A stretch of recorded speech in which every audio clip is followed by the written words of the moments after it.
బండి వేరే, సిటీ వేరే, రాష్ట్రం కూడా వేరే, కానీ మోడల్ మాత్రం ఒకటే. కాకపోతే స్ట్రక్చర్ లో డిఫరెన్స్, హ్యాండిలింగ్ లో డిఫరెన్స్, వర్కింగ్ లో డిఫరెన్స్, సర్వీస్ లో డిఫరెన్స్. ఇన్ని డిఫరెన్స్లున్న చెన్నై హైదరాబాద్ మెట్రో బండ్లకి చాలా పోలికలున్నాయి. అందుకే చెన్నై వర్క్ ని అబ్జర్వ్ చేస్తున్న మన అధికారులు మన బండికి మరికాస్త మోడర్న్ లుక్ ఇచ్చేందుకు ట్రై చేస్తున్నారు. మరి ఆ డిఫరెన్స్ ఏంటి, ఆ పోలికలేంటి? Just see this for more details.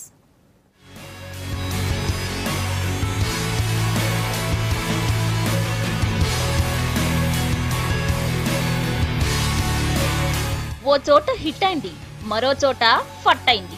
కానీ మాక్సిమం మెట్రో బండ్లు సూపర్ అనే చెప్పాలి. ఈ మధ్య హారన్ కొట్టిన మద్రాస్ మెట్రో కూడా బాగుందని అంటున్నారు అక్కడి జనం.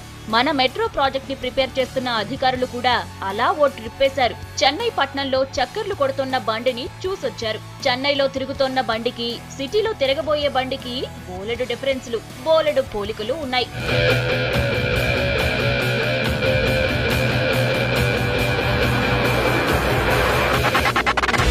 హైదరాబాద్ మెట్రో ప్రాజెక్ట్ 2012న 14,139 కోట్లతో ప్రారంభమైంది. ప్రపంచంలోనే first time public private partnership లో సిటీ మెట్రోను స్టార్ట్ చేశారు. చెన్నైలో మాత్రం అలా కాదు, అది గవర్నమెంట్ ఆధ్వర్యంలో రెడీ అవుతోన్న బండి. చెన్నై మెట్రో బడ్జెట్ కూడా మనలాగే ఉంది. కాకపోతే మన బండి బడ్జెట్ కాస్త పెరిగే ఛాన్స్ కనిపిస్తోంది. ఇక మన ట్రైన్ అంతా సింగిల్ పిల్లర్ పైనే తిరుగుతుంది. కానీ చెన్నైలో అలా కాదు. కాసేపు సింగిల్ పిల్లర్ పై పరుగు పెడితే మరి కాసేపు 2 పిల్లర్ల సపోర్ట్ తీసుకుంటుంది.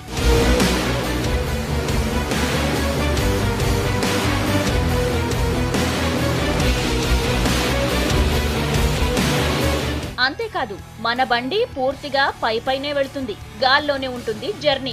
చెన్నై పట్నంలో మాత్రం కాసేపు ఎలివేటెడ్, కాసేపు అండర్ గ్రౌండ్, పైన కాసేపు ఉరికితే తర్వాత భూమిలోకి వెళ్లి తర్వాత పైకొస్తుందన్నమాట. స్టేషన్లు కూడా అంతే, మనవన్నీ పైనే ఉన్నాయి. అక్కడ స్టేషన్లు మాత్రం కొన్ని అండర్ గ్రౌండ్ లో రెడీ అవుతున్నాయి. సగం స్టేషన్లు, సగం దూరం ప్రయాణం అండర్ గ్రౌండే. సిటీలో కూడా అండర్ గ్రౌండ్ లో పరిగెట్టించాలని చూసినా మన నేల గట్టిగా ఉండటంతో వీలు పడలేదు. పైగా ఖర్చు కూడా చాలా ఎక్కువ. చెన్నై మెట్రోకి మనకి ఉన్నటువంటి ముఖ్యమైన తేడా ఏంటంటే వారిది 55% అండర్ గ్రౌండ్, 45% ఎలివేటెడ్. మనది కంప్లీట్లీ ఎలివేటెడ్. అది ముఖ్యమైన తేడా. రెండవది, మనది పబ్లిక్ ప్రైవేట్ పార్ట్నర్షిప్లో ప్రపంచంలో వినూత్నంగా ప్రప్రథమంగా అంత పెద్ద ప్రాజెక్ట్ని ఏ మెట్రో ప్రాజెక్ట్ని ఎవరు చేయలేదు. అది మనం పీపీపీలో చేస్తున్నాము. హైదరాబాద్ లాంటి ప్లేస్లో అండర్ గ్రౌండ్ చాలా కష్టం అవుతుంది. ఎందుకంటే అండర్ గ్రౌండ్ చేయాలంటే ఒకటి టన్నెల్ అయితే వేసుకోవచ్చు, కానీ ప్రతి కిలోమీటర్కి మనకి స్టేషన్ ఉంటుందన్నమాట. ఆ స్టేషన్ మీరు కట్ అండ్ కవర్లో చేయవలసి దాదాపు 80 అడుగులు నిలువుగా తవ్వి మొత్తం ఒక 2 ఎకరాల స్థలాన్ని తవ్వి అక్కడ లేయర్ బై లేయర్ 3 లెవెల్స్లో స్టేషన్ కట్టుకుని రావాలి. దానికోసం ఇక్కడ చాలా రోడ్స్ క్లోజ్ చేయడం జరిగింది. మన హైదరాబాద్లో అటువంటి పరిస్థితి లేదు. మన ట్రైన్ పూర్తిగా టెక్నికల్ సిస్టమ్ తో నడుస్తుంది. దీనికి డ్రైవర్ తో పని లేదు. స్టాప్ అని, స్టార్ట్ అని చెప్పడానికి వేరే ఎంప్లాయ్ అవసరం లేదు. అంతా ఆటోమేటిక్ సిస్టమ్. ఓసారి సాఫ్ట్వేర్ సెట్ చేస్తే అదే పరిగెడుతుంది, అవసరమైనప్పుడు ఆగుతుంది. చెన్నై ట్రైన్ మాన్యువల్ గా నడుస్తుంది. డ్రైవర్లు గట్రా అవసరం. మన బండికి 3 బోగీలే ఉన్నాయి. ట్రిప్ కు 1000 మంది ప్రయాణిస్తారు. కానీ చెన్నై పట్నంలో మాత్రం 4 బోగీల బండ్లు.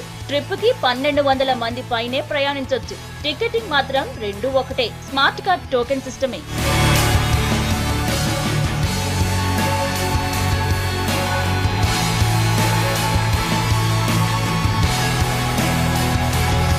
మనది కమర్షియల్ గా కూడా పక్కా ప్లాంట్. మెట్రో స్టేషన్లలో కమర్షియల్ కాంప్లెక్స్ లు నిర్మిస్తున్నారు. కాకపోతే టికెట్ ధరలు మాత్రం ఇక్కడ కాస్త ఎక్కువే.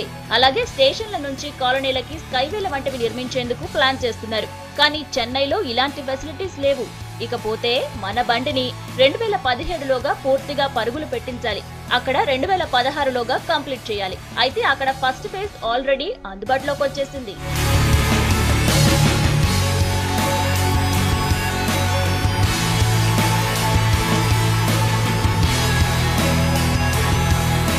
చెన్నై పట్నంలో చక్కర్లు కొడుతోంది మెట్రో బండి. ఇక్కడ కూడా ఆల్రెడీ ఫస్ట్ ఫేజ్ అందుబాటులోకి రావాల్సి ఉంది, కానీ ట్రయల్ రన్లకే పరిమితమైంది. ఇలా చాలా పోలికలు, చాలా డిఫరెన్స్లతో 2 బండ్లు రెడీ అవుతున్నాయి.